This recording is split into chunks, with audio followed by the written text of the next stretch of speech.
everyone, to the Seek, Go, Create podcast and YouTube video channel. We redefine success in leadership, business, and ministry by sharing topics, stories, and conversations that allow us to rethink how we live, work, and lead. I'm your host, Tim Winders.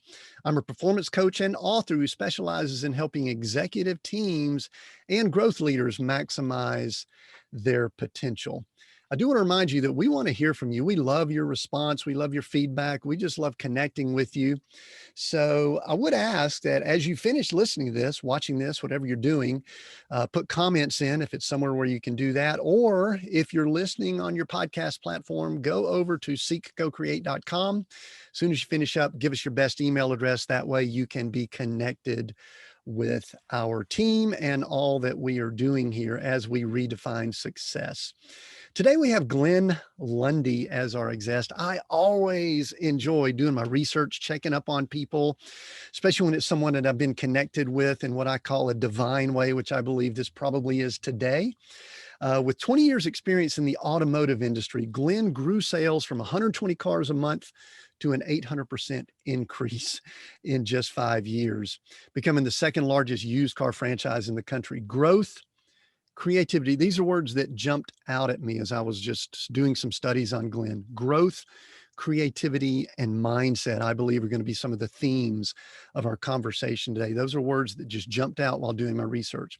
He hosts the Facebook live show, #RiseandGrind, that motivates over 30,000 people daily.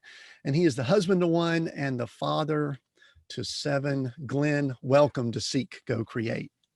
Hey, Tim, thank you so much. Father to 7, going on 8 here in a month or so, which is super exciting. Is that like a new announcement? Are we getting the inside? It's in a month, so you've known it for a little while, right? No, she's doing like 30 days, and there ain't no hiding it, buddy. She is fully pregnant. I like to say that my wife is such a pro because she's been pregnant or breastfeeding for the last decade, literally all but 5 months of the last decade. And so she builds mansions now. She used to have little houses for them to stay in, but now she just creates big old mansions for them to swim around in before they come out to this earth. So she's definitely pregnant, no doubt. So she's got it going on. Well, that's awesome. You know, I was actually doing a little bit of reading this morning about Abraham and Sarah, and I was just thinking about being the father to many nations. And just to kind of jump right into spiritual sight, man, you are creating some nations here, aren't you? You are helping populate the earth, right? Hey, we gotta do what we gotta do, like I'm an odds guy. I like numbers. So there's strength in numbers and there is opportunity in numbers. So I'm hoping if we can get, 2 or 3 of them at least to come out the other side really impactful, I'll consider that quite successful. Well, you're building a team. You got the basketball team down. It's like you're going for football and soccer and some other things. So awesome. Hey, Glenn, first question I usually like to ask, I prepped you on this just a little bit, is just, I give a bio, which is always awesome, but I love to ask people in your words. We bump into each other somewhere out and about in this weird world that we're all currently in, but we bump into each other. And I just ask you, what do you do? What do you tell people when they ask, what do you do? So I help leaders extract greatness from their people. That's the primary objective of what we do. There's lots of different ways that we do it, but that's what we're out here to do. Yeah, I love that. You know why? Because it actually relates to what I tell people I do. I reach down inside people and organizations and I pull out the greatness that's already there. And you almost word for word said the same thing. So Yeah, we're kind of like brothers from another mother or something like here. So we're going to have fun with this, that's right. conversation. So first thing I want to do, we're going to bounce around a lot right before we clicked on. But the first thing that I think you need to explain is there's an emblem behind your head right there that is the Raiders. And you got a lot of black. I wear all black. It's my black t-shirt. This is my uniform. I wear it all the time. Tell me about the Raiders, man. What's up? Is that your team? Yeah, man, the Raiders are my squad. I grew up on the West Coast, and back when I was young, there really was only two. The Arizona Cardinals didn't exist, which is where I grew up there in Arizona. They were in St. Louis at the time. And so there really was only two teams you could choose from if you grew up on the West Coast. You either had to be a Raider fan or a Niners fan. And back then, I thought I was really cool, man. I thought I was a Crip, right? Like I couldn't wear red, right? That would be the Bloods. I couldn't support the Bloods. So I ended up choosing the Raiders at a very early age to be my squad. And of course, the behavior patterns that we create when we're young. Sorry about that. There's a guy doing construction next door, and I thought he was just going to come through the wall. I apologize for that. We're recording no worries. a podcast here. Don't you know we're reporting a podcast over here? So hopefully I think right when you said the bad boy Raiders, it's like the jackhammer came out, right? Well, I'm the guy in the RV. Usually I'm the one that have the blowers and the things going on around me, and you're the guy with the jackhammers, and it's all good. Listen, our audience knows, man, they get what they get with us. But so with the Raiders, what time frame was that? Because here's the deal. I grew up left-handed, and in the early 70s, there was this quarterback for the Raiders by the name of Kenny Stabler that he was like my guy, because there weren't that many left-handed quarterbacks out there. And so I grew up in Atlanta, but when you're in Atlanta, you don't really have a lot, especially during that time frame. So like I pulled for Stabler and that rough bad boys team of the Raiders during the 70s. But you're younger than me, aren't you? You're younger than that. So I'm at I am so sorry too. No worries. This thing.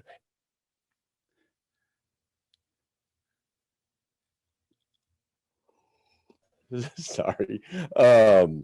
Yeah, so I'm 42. So the Raiders for me, when I really watched the Raiders a lot and got addicted to the Raiders, that was back in like the Bo Jackson, Bo Jackson was my dude. He was the guy. He was, Bo knows everything. Bo knows. And so that was fun for me. I really idolized that guy back when I was young. Yeah, so a little bit different, probably one of the greatest pure athletes of all time, no doubt about that. So, well, before we get too much farther in, tell us about, and I have to say the hashtag Rise and Grind, and what that is.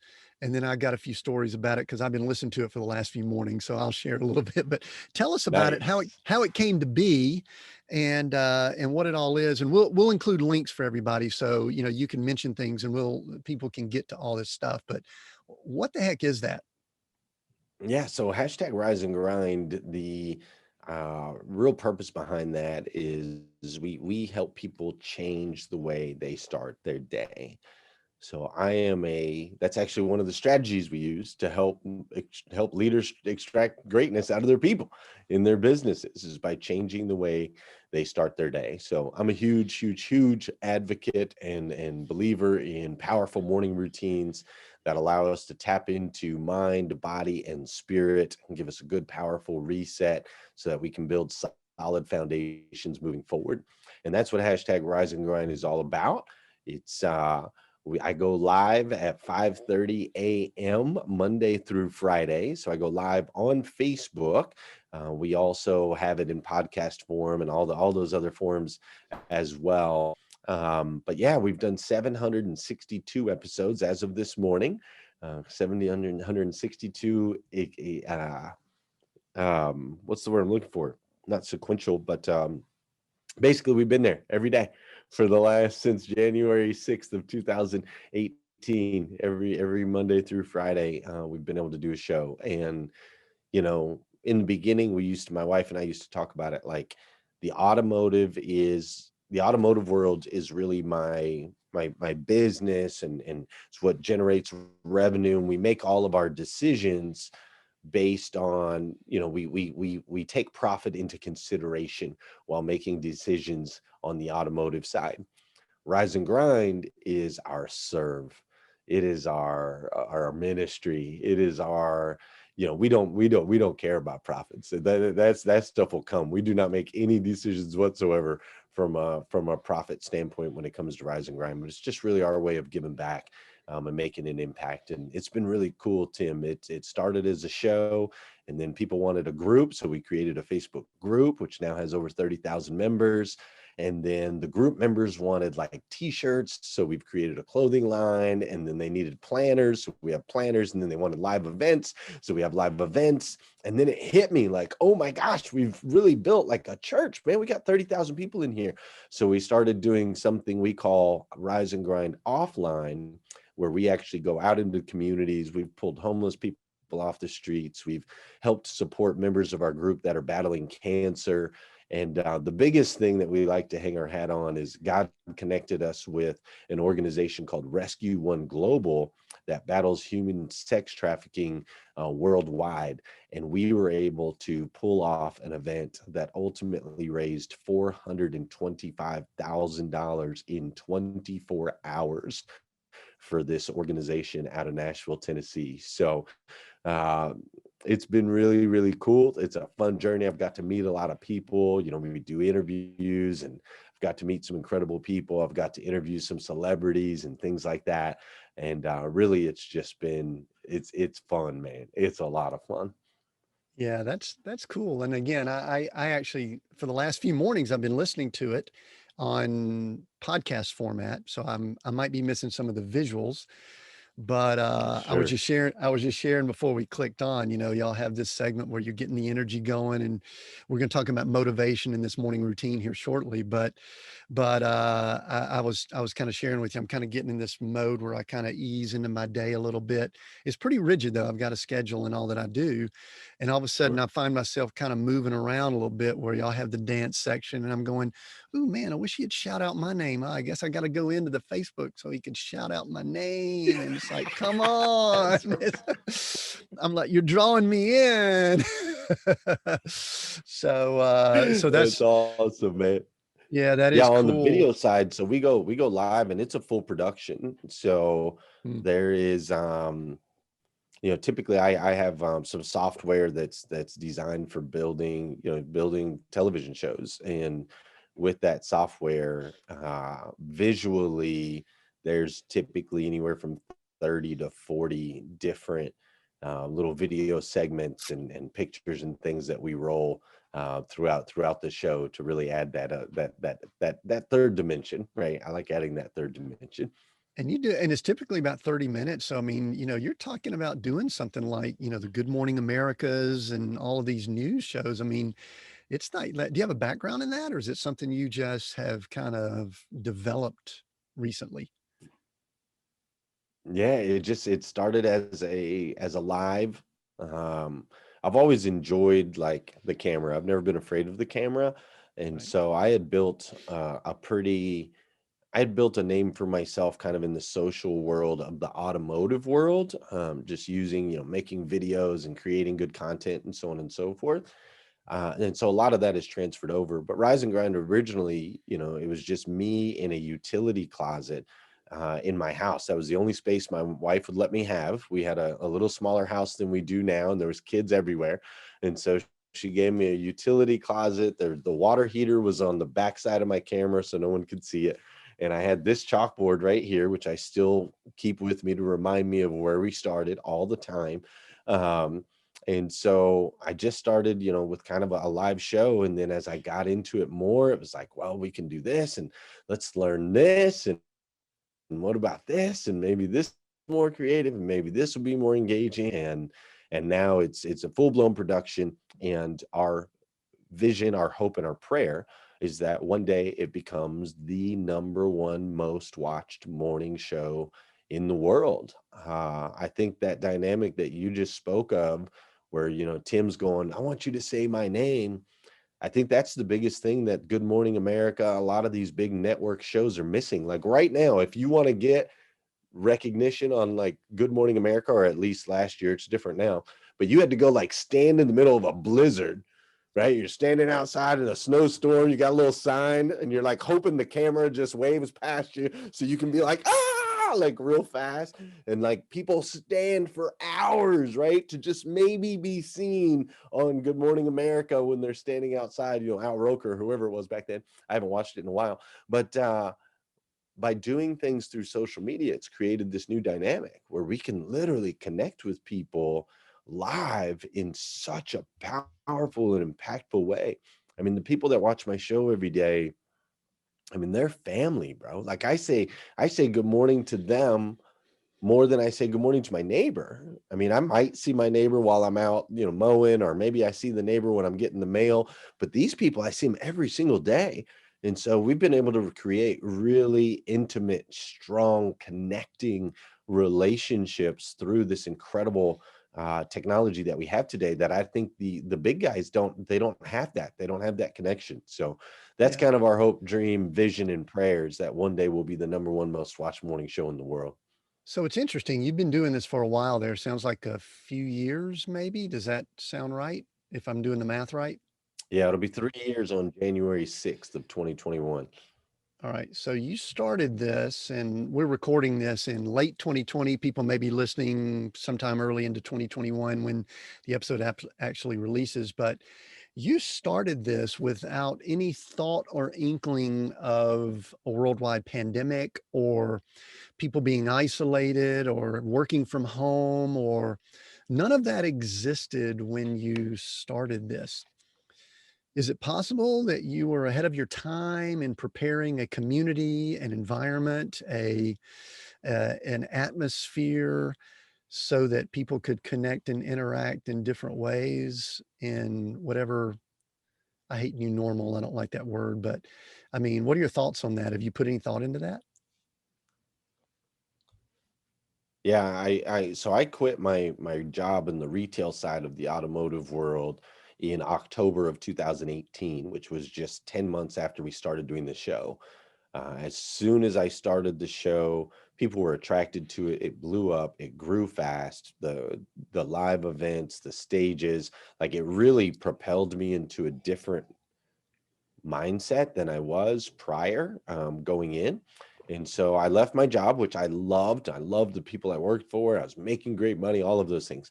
But I stepped out of the boat, I stepped into the water, and 4 months later, I'm sorry, not 4 months later. And as we continued to build on Rise and Grind and build kind of on the automotive side and so on and so forth, then fast forward, to 14 months later, COVID hits, and we are not tied to any retail position.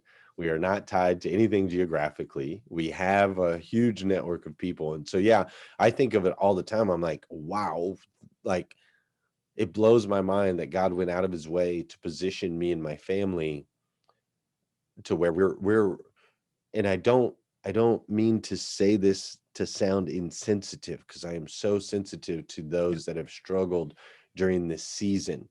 It breaks my heart, but we on our side, literally have been, other than having to wear a mask on a plane, we've been unaffected by COVID. My wife homeschools my kids. We've got 10 acres of land. We actually moved into our home just 4 months before COVID hit. So we have 10 acres of land, and she homeschools, and my work is all done virtually. Everything is virtual. Um, and so it's really been, I'm just like, wow. And so that's really what inspires me and motivates me to show up on a big, massive, huge level, because I do know that God, by design, put me in this exact position at this exact time for a reason. It's so clear. There's no way that it could be anything but that. And so that's really the driving force behind why, I show up and wake up at 3:20 in the morning every single day, to continue to connect and allow God to do his work through our ministry. Yeah, Glenn, that is so good. I love how you call it a ministry, because some of the things I talk about and what we do with our podcast, YouTube, and all is that I keep using the word share, which, as a business guy, I'm kind of a hard charging business guy, engineer, systems, results oriented. Share sounds pretty wishy-washy, you know, Sure. but yet that's what I am commanded to do. That's what I'm obedient to do. And something you brought up is so powerful. My wife and I were just discussing it earlier. we believe very similarly that we were prepared, living as nomads as we are in an RV. Everything we own, if for those that have visual, is right behind me here in this 39-foot RV. And financially, we could go buy a place, live in a place, but right now we are equipped and prepared Right. to go wherever. I mean, right now, if the Lord said, if he spoke to you and spoke to me and said, hey, listen, I want you to take your RV and I want you to park on Glenn's 10 acres and y'all do stuff to get whatever, you know what I mean? It's like, oh, I Totally. would check it. I would check it. We would make sure we heard. And then, Sure. but all right. So big question I've got for you, because obviously we don't have to deny, and we don't have to on this show either. People know where we come from. We don't have to deny that there was a divine hand in moving you towards doing the show. How has Glenn changed day to day, week to week, month to month as he has done this show? Because I know many times the impact is not necessarily on all the other people that are out there. Sometimes the impact is internal on us. As I do what I'm doing here, I notice my change going on. I just finished writing a novel, and I'm not sure if the Lord wanted a bunch of people to read it or if he wanted me to sit down and write it. So Right. how have Right. you changed through hashtag Rise and Grind? So two things, it's really interesting when you go live. One of my friends, her name's Christine. Christine, I was talking to her about going live, and she said, Glenn, I really have a hard time going live. And I said, well, why, Christine? You do great in front of a camera, you own a dealership, you do all these commercials. Why do you have a hard time going live? And she said, well, Glenn, it's this. And for those of you that can't see, she held her phone up and she was looking up at her phone, and she said, Glenn, what does this position look like? And I was like, what do you mean? She goes, this is the same position that women use when they're putting on their makeup. She said, it's a mirror. I'm looking at myself all of the time. And so that's the thing about going live, is you have to look yourself in the eye every time you go live. And every word that comes out of your mouth, you have to see yourself say it, see yourself speak it. And so the biggest thing for me growth wise is I have changed to, I am hold going live holds me accountable to being true in my word and my thought and my action. It all has to be 100% aligned. Whereas maybe before, and I'm not saying I was a bad person or anything like that, but I could speak out of the side of my cheek, right? I could say things maybe and not back them up, right?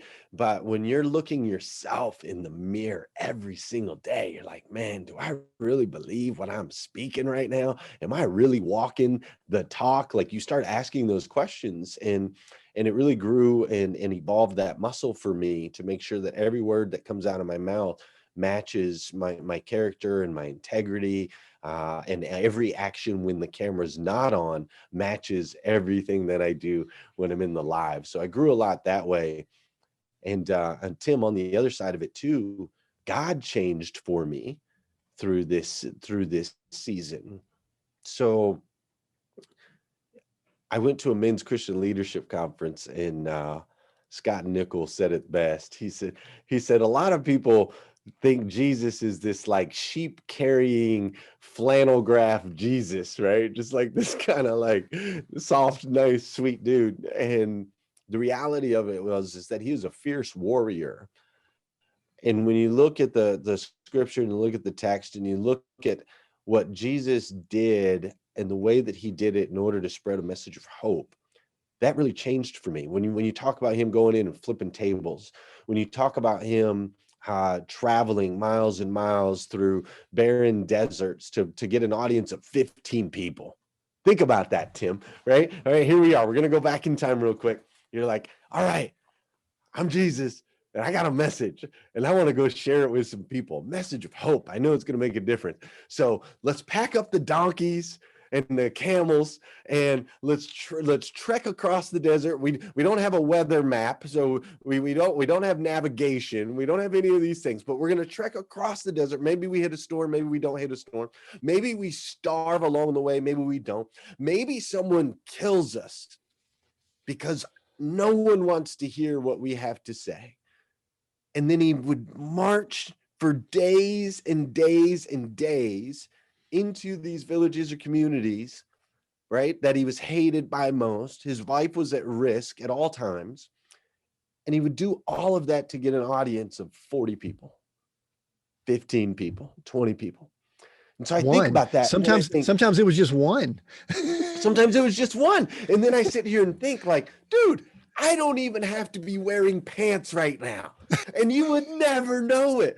I am in this climate controlled room with these incredible cameras. I can push a button and I can reach thousands, tens of thousands, hundreds of thousands, millions around the world, right? In all these different countries and places.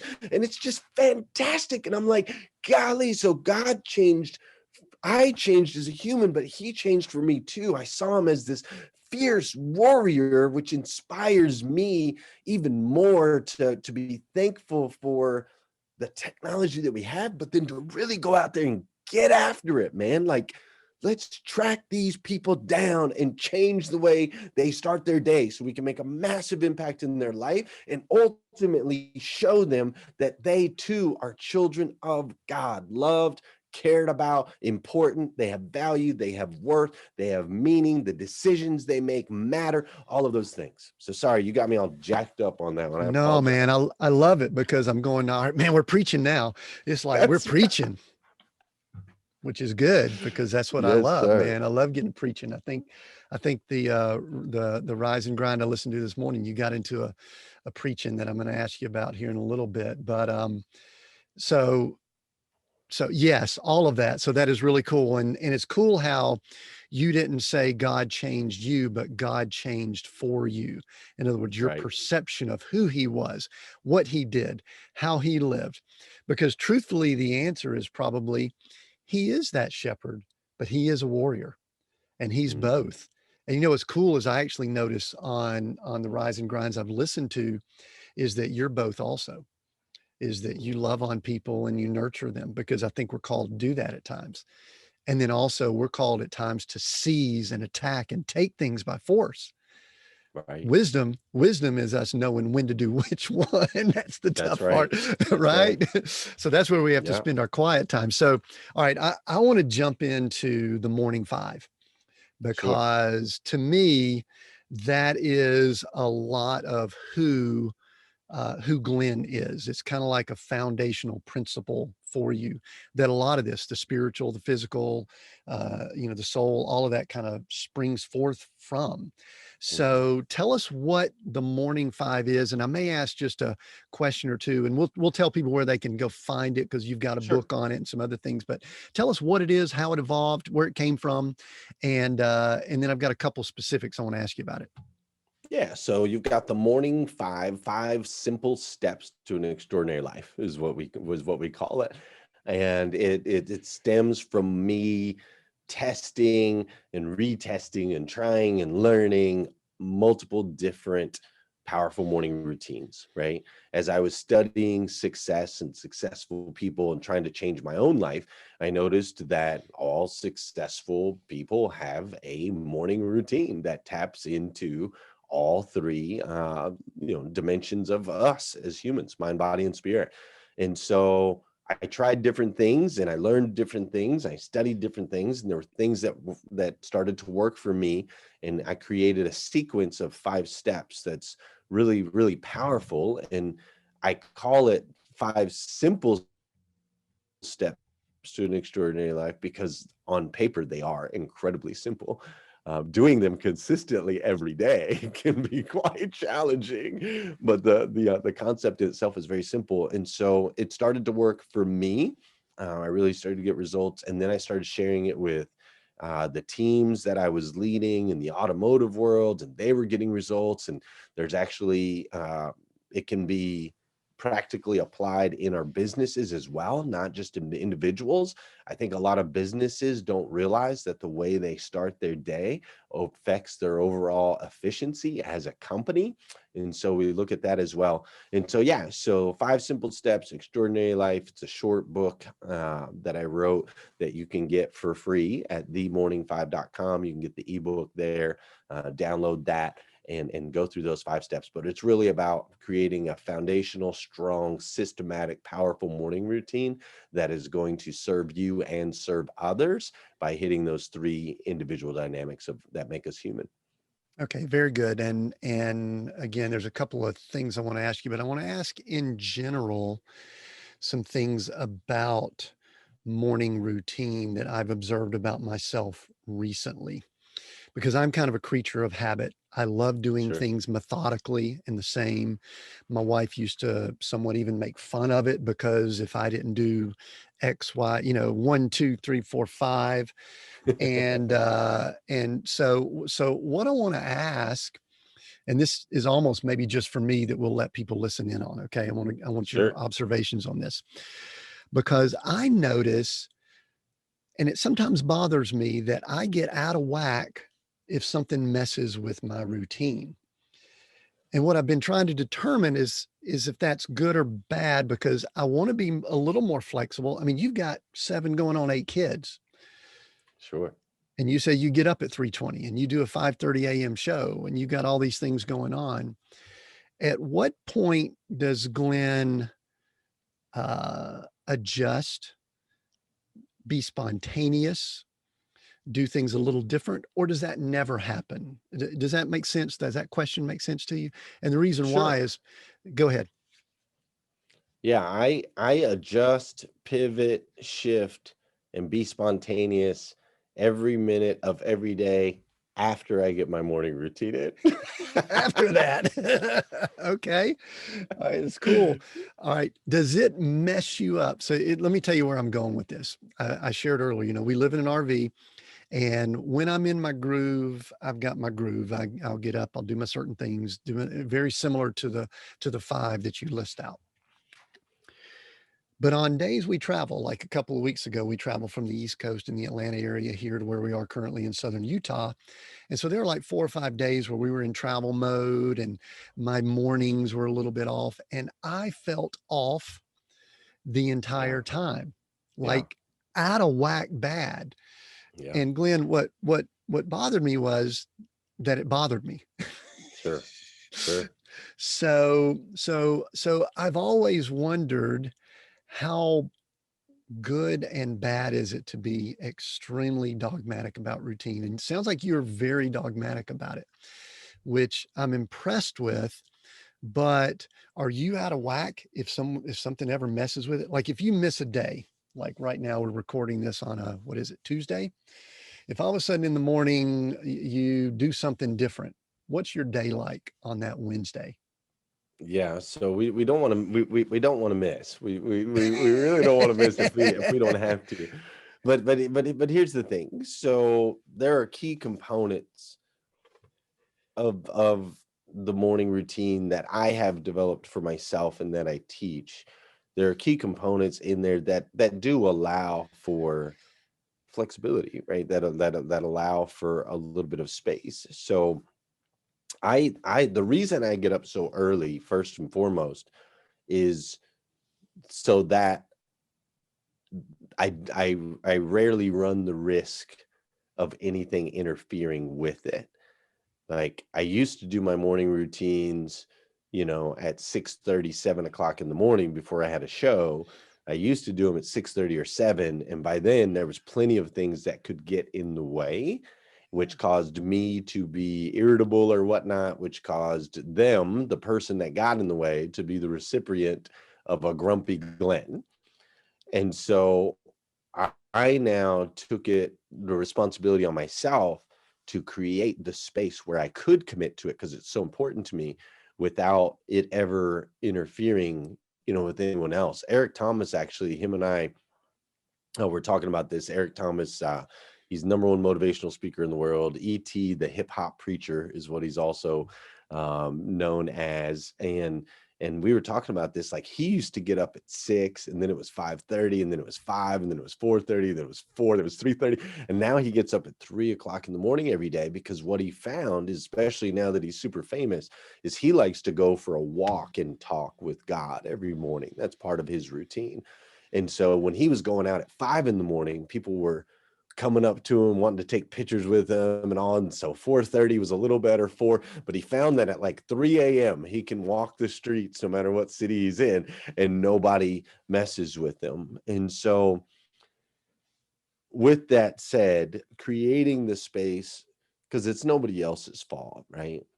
And morning routines and our attachment to them, I think it's healthy, because we are human and we do need to reset every day, because there's both biological things going on in our mind as well as spiritual things that are going on within us. And because we're human and not God, we have to have some systems to really make sure that we spend time and reflect, spend time and connect, spend time and get grounded, spend time and get present, spend time in gratitude, spend time, it's I just think that it's that important. It's that important that we have to find and create the space. So with mine, it's like no snooze button. Don't touch your phone first thing in the morning. Take time for gratitude and goals. Take care of yourself physically, and then send out an encouraging message. I can do that anywhere in the world. It doesn't have to be at a set time, as long as it's the first thing I do when I wake up every day. Um, and there's there's a little bit of flexibility in that. Sometimes I'll do gratitude and goals, and then I'll go do a show, because I maybe, the kids had me up or something different, and then I'll go work out after, right? Or maybe I'll go work out that night, if I have to. But it's so important, Tim. That's I good. can't No, stress it. So I I get think, it. to answer your question, it's okay for you to need time with self and God every day. I don't think you should feel guilty for that. Yeah, that's good. No, no, no. And I was sort of playing devil's advocate so you and I could Sure. banter a little bit. So, which is cool. Because I'm like an industrial engineer, like structure systems, all that kind of stuff. I dig it. Right. In the But car anyway, business, when the engineers would come in, the salesperson would come up to the desk. He'd say, "Hey, Glenn, I've got an engineer over here." I'd go, "Okay, all right, let me take my coat off, because we're gonna be here a little while. This is gonna be a little different deal. We're gonna have to yeah, map this thing out line by line." I understand that engineer mindset. sure, that's cool. Now, the good thing, or the weird thing too, about I think when I was reading up on your morning five was the studies you've done on your sleep patterns. And I've recently been really attempting to analyze my sleep a little bit more. What's my optimal? What's my minimum? What's maximum? What it does for me? My preparation as I get ready for bed, what I do in the morning and all. Talk just briefly about, because it seems as if what I read, there was a blurb that there was more to it than what you just wrote briefly that you had done to study your sleep. Talk briefly about sleep and share with the audience. Yeah. So since the beginning of time, I hate using those words, because that's, but as long as we know, as long as we've been around, so human beings, it didn't used to make sense to go like into a coma for 8 hours a day. It didn't make sense. We didn't used to have ADT security systems. We didn't have Ring. We didn't have locked doors.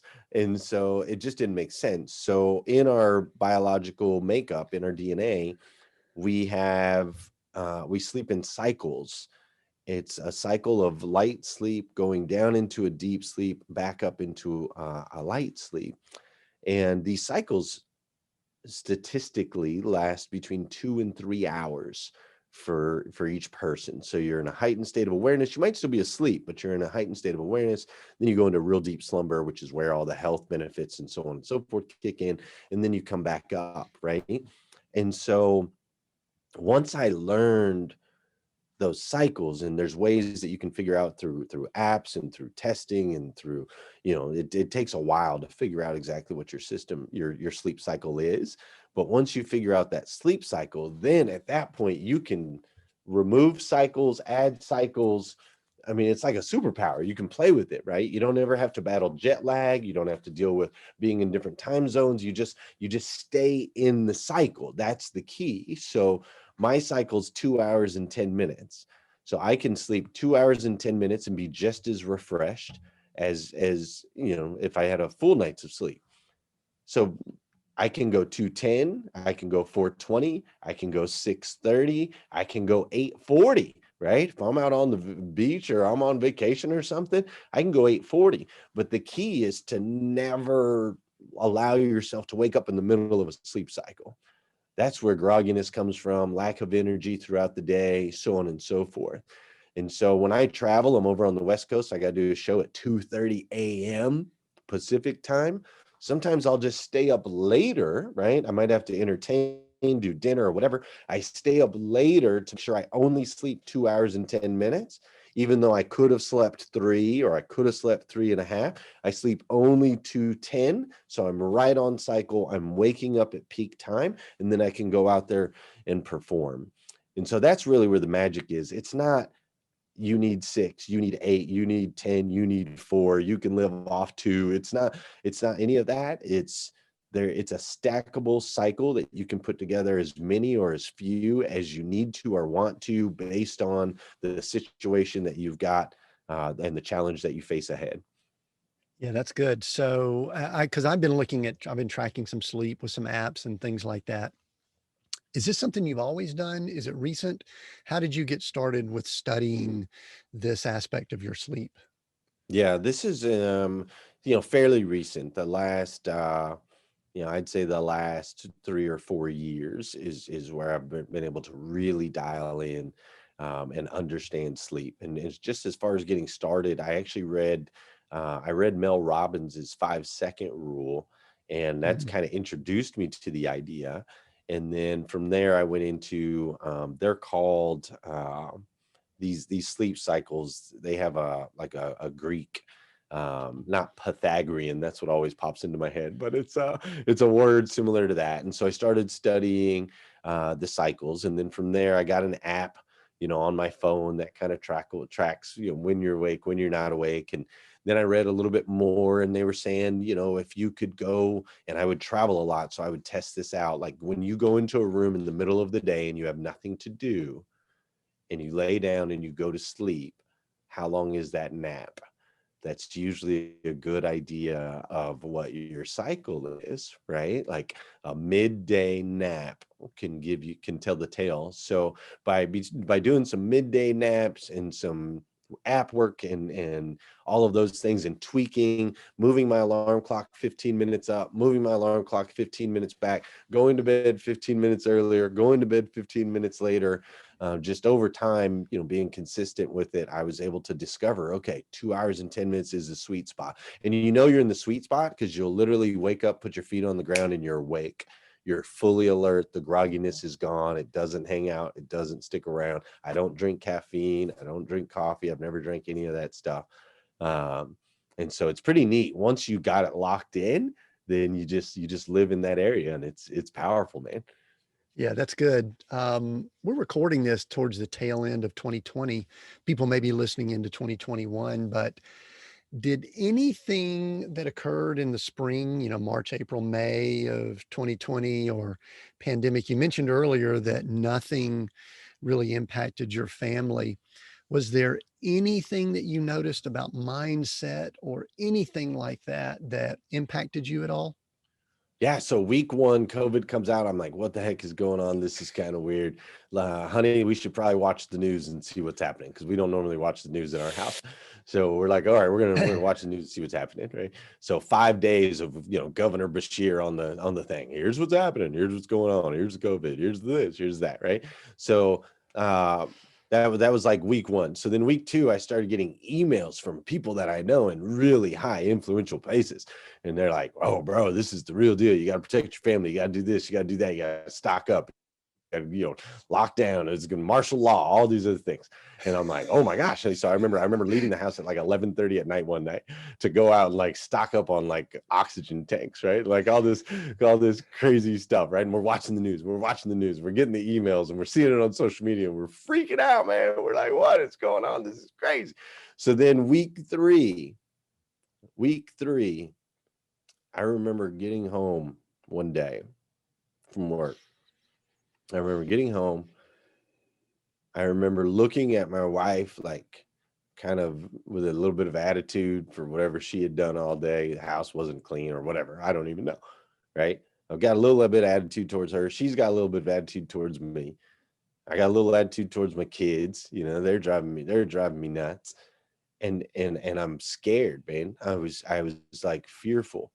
And I remember wanting to go into my closet. I have a big closet. I remember wanting to go into the closet and crawl into my like a fetal position and just suck my thumb, like literally just like I needed my mama, right? Like it was so clear. And after feeling that way, I woke up the next morning and I did my gratitude and goals. I went through my process and I got some real clarity. I was like, okay, so what's changed? Like what's really changed? And the only thing that had changed for us was we were watching the news every single day and we were walking in fear versus in faith. And so I immediately talked to my wife that day. I said, turn the news off. We're not watching it anymore. If there's something we need to know, I'm sure we'll find out. We are going to continue to do what we do, and we're going to do it the way that we do it. We're going to grow and expand. I made some shifts as far as with my business. I just increased our outputs. I was like, we're not going to retract. We are going to step on the gas. And so I served my clients extra stuff. I made sure to be there for them, to be energetic. I made sure that my morning routine was solid every day so that I had that foundation that I needed to be able to help others, help protect others from the storms that I know they're going through mentally. And really it just became like, instead of just passively protecting our mindset, we became very active with protecting ourselves mentally, because I saw in literally less than a month, I saw my family, all of us being like I just saw us, I don't want to say crumbling or falling apart. Those aren't the right words, but I find so much joy out of my wife and my kids, man. And they do, out of all, we all find so much joy, and it wasn't there. There was no joy in our house after like 3 weeks. It had just been sucked out, man. And so now we protect it vigilantly. We protect our mindsets, because that really is the key to everything is we bring about what we think about. I appreciate you sharing that, because we talk to a lot of people that are in leadership roles, and people that mindset is critical and important to them, including myself. And I noticed similar things, and we've seen similar things.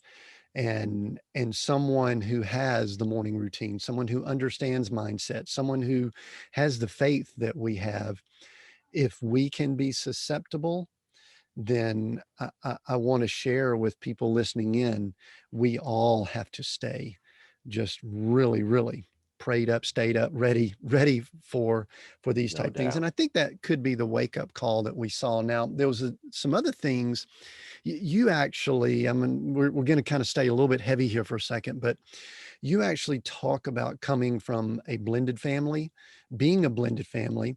And, we got like these double whammies that came at us all during 2020, with some racial issues and things like that.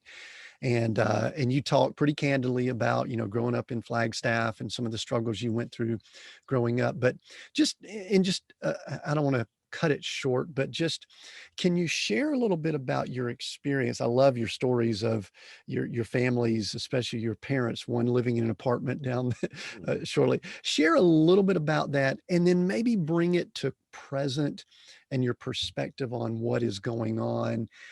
I know none of us have all the answers to what's happening with race and the struggle and division, but use your background to minister to us in that area for just a few minutes, if you could. Yeah, sure. So I grew up, my dad is black, my mom's white, and they got divorced when I was 11 years old. And after they got divorced, my dad, who's black, he got remarried to an African American woman. And then my mom, she got remarried and she married a white guy. And they ended up moving in to Greenlaw Garden Apartments on 2600 East 7th Avenue in Flagstaff, Arizona. And my dad was in apartment 30 with his new wife and her 4 kids. And my mom was in apartment 28 with her new husband and me and my sister. And so it was crazy, Tim, because every stereotype that existed in those two homes, cultural stereotypes. So dad's house was all about, sports, Motown music, gospel, collard greens, fried chicken, TV in every room. It was crazy. And then there was also, when we were at that house, that my dad had 2 kids with his wife on top, so there was 8 of us in this 3-bedroom apartment.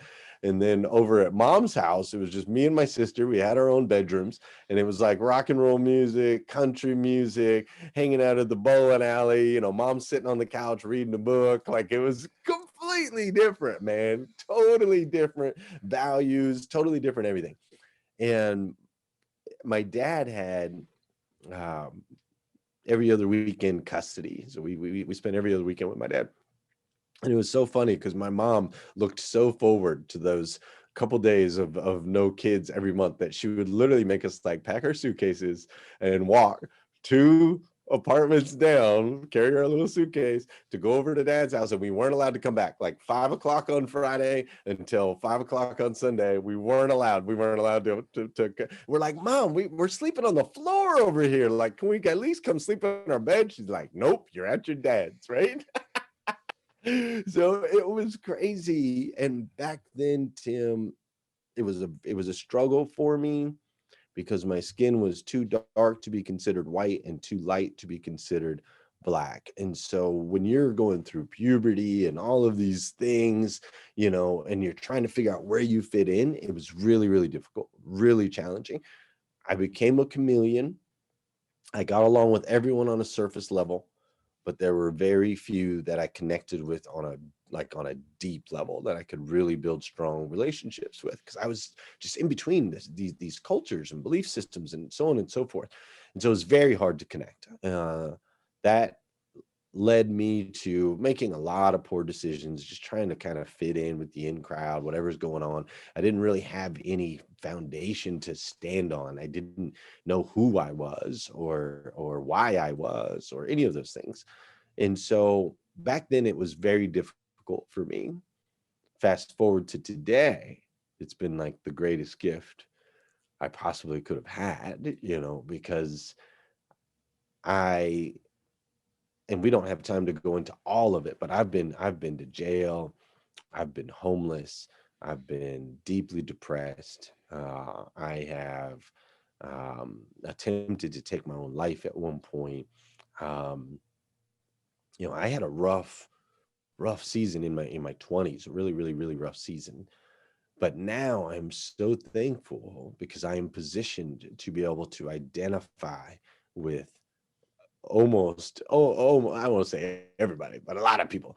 I can understand what it's like to be black and have people be prejudiced against you. I've been pulled out of cars multiple times when getting pulled over for speeding tickets. I've been jailed, I've been mistreated, I've been all of those things. So I can totally get that.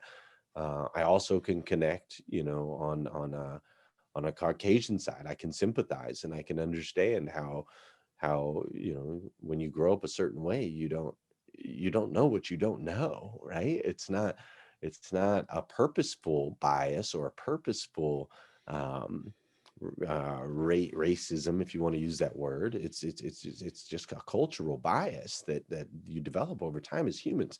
And so I can connect with them. I can connect with someone who's been to jail, someone who's been homeless, someone who's been depressed, someone who's been, all of those things, people who have tried to kill themselves. I can connect. And so I'm so thankful now because really God has given me a gift that allows me to build trust really quickly with people because I do have so many things in common with so many different types of people that we can build trust quickly. And real understanding comes through trust. I think we all know and get that. Like if you can trust someone first, then you're willing to listen to them. And so and vice versa, right? And so that's yeah, that's been the gift to it now. I think that's why Rise and Grind is as powerful as it is. I think that that's why this movement has taken shape. I mean, our audience is 51% men, 49% women. I mean, how many people have an audience that's so blended like that, right? And it's all different spiritual beliefs, it's all different ages, it's all different ethnicities. And people are always shocked when they go through and they look in our group and they don't see any politics, no division, there's no hate. When someone does post something that leans one way or the other, it doesn't get ugly. We can have full on conversations in the group and on the show from places of understanding. It's amazing. I've never seen anything like it. Like I always see influencers online, they're like, the bigger you get, the more haters you're gonna have, and you just can't avoid it, da da da. And I'm like, I don't really have that problem at all because I am not. And I've even heard people say you need to have a polarizing opinion. I'm like, no, I don't. I can love both sides. I can love all people because I can step into their shoes and I get it. They're all my brothers and sisters in Christ, man. And just because we grew up a little bit different or just because we disagree, we can wholeheartedly disagree. And I still love you just the same. You add value into my life and I will do everything in my power to add value into yours. Yeah, that is so good. And really, you answered a question that was on the tip of my tongue by saying what you just said, which the question was, what is the solution for where we're at in the world? And when you just said, I love you and I expect you to love me. Also, the word trust, I think, really resonated while you were speaking there. So thank you for that. I appreciate you sharing that because it's something that's present in the world today. And I think anything that we can do, especially with people that have great perspective on that. So thank you for doing that. I would love to continue down that path, but before we finish up, it would bother me if I didn't ask you a few questions about what you do for people in the automotive industry. So this is kind of I don't think it's a hard shift because I think it still relates, because I think your philosophy, your mindset carries over wherever you do business. You Sure. currently do your business in the automotive world, but if you did it in whatever, I think it would be the same. But talk to us a little bit. Let people know what you have done and what you currently do in that industry. And then as we wrap up, we'll let people know how they can connect with you and get in touch with you. Yeah, sure. So in the automotive world, I've had a great career. 2 seasons really. I spent half of my career in a dealership that never had any growth. We kicked everybody's teeth in every single day, and my life outside of work was absolutely miserable and in shambles. And ultimately, I blamed the auto industry for leading me to homelessness back then when I had a victim mentality. And no love. Right. Sounds like there was no love there, right? There was no love there, right? And then the last 10 years in the automotive industry has been incredible. We when I first went back into automotive in January of 2011, I wrote down a list like, here's everything I hated as an employee and here's everything I hated as a consumer. And if I'm going to get back into the industry, I'm not going to let the industry change me. I'm going to change the industry. It was really the mindset going in. And so we were able to do that just by doing the opposite of what people hated. I mean, it was so clear, the writing was on the wall, and we were able to experience massive growth, unheard of growth in a tiny little town, population 9,600. We grew the dealership to become the second largest used car franchise dealership in the country, literally putting Paris, Kentucky on the map. If you Google Paris, Kentucky, the dealership that I ran is the only thing that will pop up on that map. And so through that success, we just poured into people and we developed people. And it was so important to me that my employees, my work family, it was so important that they had a life outside of work, man. We taught them life skills, not just job skills, not just how do you make money, but what do you do with your money once you make it? Not just how do you grind at work, but how do you also grind at home? It's important, man. you got to give your wife and your kids more than you give your boss. Are you kidding me? Why would you give your boss more than you give your family? Like and I used to live that life for 10 years. I gave my boss everything. He took it all, right? And guess what? He just wanted more. That was it. The more I gave, the more he wanted. He didn't care about my life outside of that place, And in the old store, my new boss was a different deal, right? But I see so many people that just they sacrifice their loved ones for a paycheck, and it's crazy to me. And especially in the automotive world where they're working 70, 80, 90-hour work weeks. It's insane. It's insane. And so I've made it, part of my mission to help leaders in automotive pour into their people and really teach them those life skills so they can extract that greatness out of them, and not only see success on the statement at the end of the month as far as financially, but be able to see the impact that they're having in these young people's lives, in other people's lives, in the communities, and the kids and the children and the husbands and the wives of these people that work in this industry. And so that's what we do, man. We go in and help shift the mindset from a tangible, let's just look at all the numbers thought process, to a ripple effect. What can we do if we serve these humans properly, that it ultimately can affect our business in a positive way? That's good. So you consult and coach in that industry. Is that the way it looks now? I do, and it's interesting. I'm the only person in the United States of America that I know of that does what I do. So there's lots of sales trainers and there's management trainers. There's a lot of from the bottom down training, but just like me, when I was on the when I finally had to realize that at one point in my life I had to realize I wasn't a victim, but I was actually the catalyst of all the negative things that are going on in the world, in my world.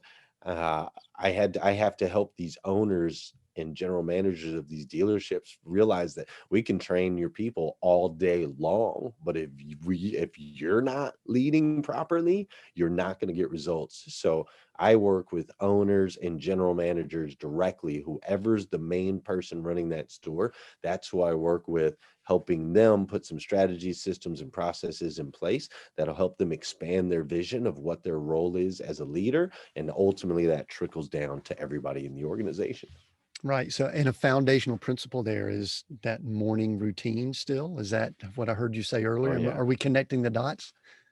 Oh yeah, it's that's exactly where we start, man. Most dealerships, I can't say most businesses because I haven't been in a lot of businesses outside of automotive, but typically the way the automotive dealership starts their day is people trickle in right around whenever they feel like it.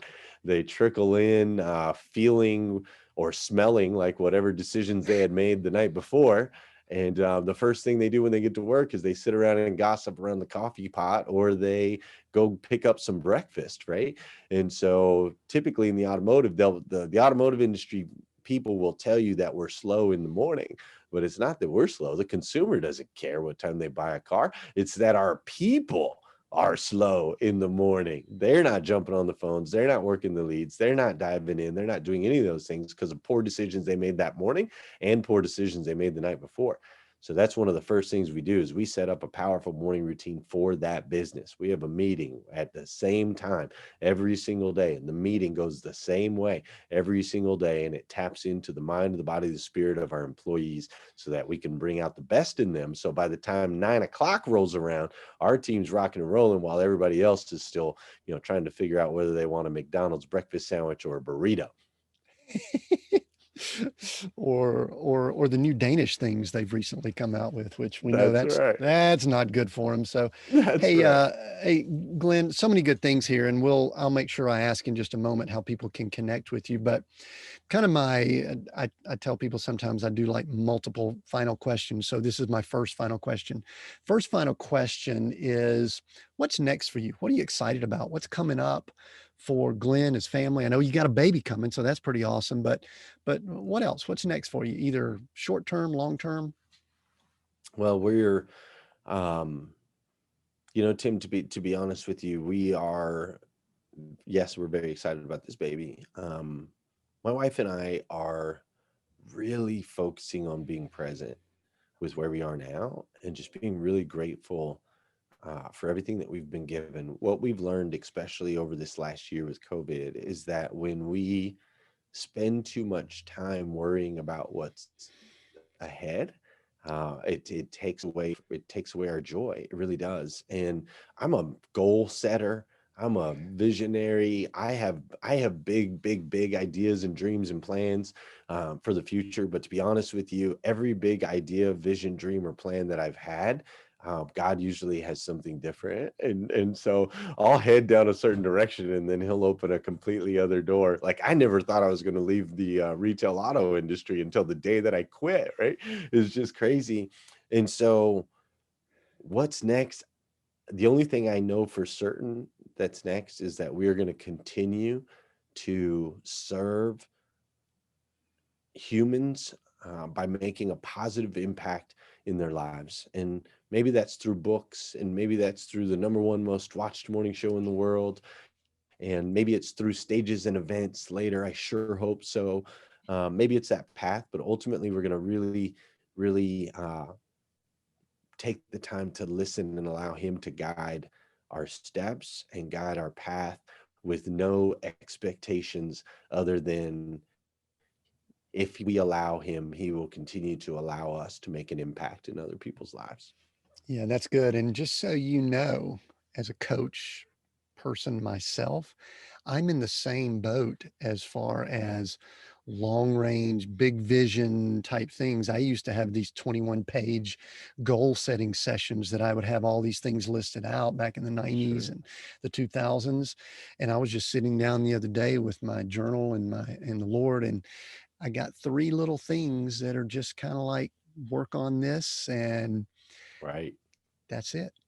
I mean, it's That's really it. interesting. I think there's a big reset going on, and and hearing is an important Mhm. thing. So that's really cool. I appreciate you sharing that. I think it ministers to me and to a lot of people listening in. How can people connect with you, Glenn? How would you want them to reach out and connect with you that are listening in right now? Yeah, so the best thing to do is you can go to glennlundy.com, and at glennlundy.com it'll connect you on to all the different things, everything that we're doing, as well as all our different social media platforms and so on and so forth. So you can go to glennlundy.com, and then hopefully from there you'll join us in the Rise and Grind community. It's really an incredible community, incredible human beings doing amazing things, and we'd love to have you be a part of that. Yeah, that's good. We'll make sure we include all of that in the notes or in the write up, depending on where people are gathering this. Final question: seek, go, create. It's who we are here. Which one of those words jumps out at you, and why? I need you to pick one of them too. Yeah, sure. Create, man, all day long. Create, create, create, create, create. So at the end of every one of my shows, I like to tell people, I like to remind people, not tell people, but I like to remind people that you are a child of God, uniquely made by the God of the universe, right? Uniquely made by the God of the universe. And because of that, we have this as a child of God. Like I look at it like LeBron James, right? Everybody knows LeBron James. LeBron James is a great basketball player. LeBron James has a son. When you see LeBron James's son, you immediately go, the kid's probably going to be able to play basketball. Just maybe. Maybe he won't. Maybe he'll go a different path. But odds are there's something genetically in him that will make him fairly good if you put a basketball in his hands. Just saying. It might happen, right? We all assume that, and it makes sense. And so I make the same assumption. If we are children of God, the God of the universe, the creator of everything, then there is something genetically, DNA, instilled in us that we also have this gift and ability to create. We can create all of the negative things that happen in our life just as well as we can create positive joy, abundance, and all of those things that we want in our life. We are creators because we come from the ultimate creator. And so I love that word. It goes into everything that I do. That's my favorite of those three words: create. Awesome. Yes, we were created to create. And, we always pull some quotes from these episodes, and I have a feeling that there may be a pull quote from what you just said. So, Glenn, Awesome. Thank you so much for sharing with us. I think you and I could probably have a long conversation, but we all have stuff to do and we got some things going on. No And doubt. so, anyway, but thank you for that. If you have listened in, we want to encourage you to participate and interact, ask questions. As we said at the beginning, go to seekgocreate.com. You can actually give us your best email address and we will keep you updated. But then also any of the socials, please interact with us, ask questions. I encourage you to go to check out all of the things that Glenn has referenced. We'll include that in the notes. Those of you listening in, thank you again for joining us today. Until next time, be all that you were created to be.